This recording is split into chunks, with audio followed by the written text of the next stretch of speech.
We've lost control of the multiverse that we created. And now the only way to save ourselves is to destroy it. The success of indie titles such as Dead Cells and Hades have led to a renaissance era for the roguelite genre.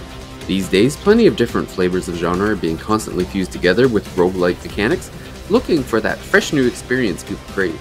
Trinity Fusion aims to bring a blend of Metroidvania exploration along with some buttery smooth action combat to create a pretty neat gameplay loop. The backstory behind Trinity Fusion is that a multiverse of a few different worlds has become fractured and will implode on itself without the intervention of the main protagonist, Maya. The heroine connects to different versions of herself in each of the 3 dimensions with the goal of merging each world into one single entity. This goal is accomplished by activating devices in each world that just so happen to be behind legions of enemies and some fairly large and difficult bosses. Some of the story lore does come up from time to time, but for the most part it simply acts as a backdrop and a complement to the main focus of the game, which are the terrific combat mechanics. Trinity Fusion boasts some well-designed, high-paced combat. Maya's counterparts utilize a high agility style of attack consisting of double jumps, dodges, and a primary physical attack and a secondary projectile attack. The combat just feels really good. Enemies typically need a few hits depending on their strength, but for the most part can be easily taken down with a couple of whacks and some quick feet.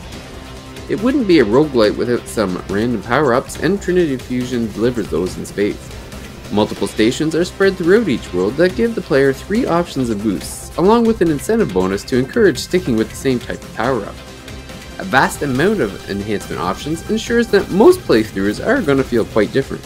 Trinity Fusion even boasts some cursed treasure boxes with high risk and high reward options. Enemy variation feels fairly diverse as each of the 3 environments has its own theme that the foes are based upon. Some of the larger, more difficult enemies have some pretty neat attacks and behaviors. The end bosses even show some personality by taunting the protagonist throughout the level, ending in a fairly satisfying final battle. One of the nice things about the game is that each run doesn't require a complete beginning to end completion. The lack of this progression has turned many away from roguelites, but thankfully Fusion Trinity breaks up the progression into sections, where a run would end once the player activates the fusion generator in only one of the 3 worlds. Knowing that progression can be done in steps, and never having to pray for that perfect run, means Trinity Fusion can be enjoyed at your own pace. These types of roguelite games are a dime a dozen, with hundreds available on Steam. Trinity Fusion stands out among the herd for many reasons, but most importantly because it just feels good to play.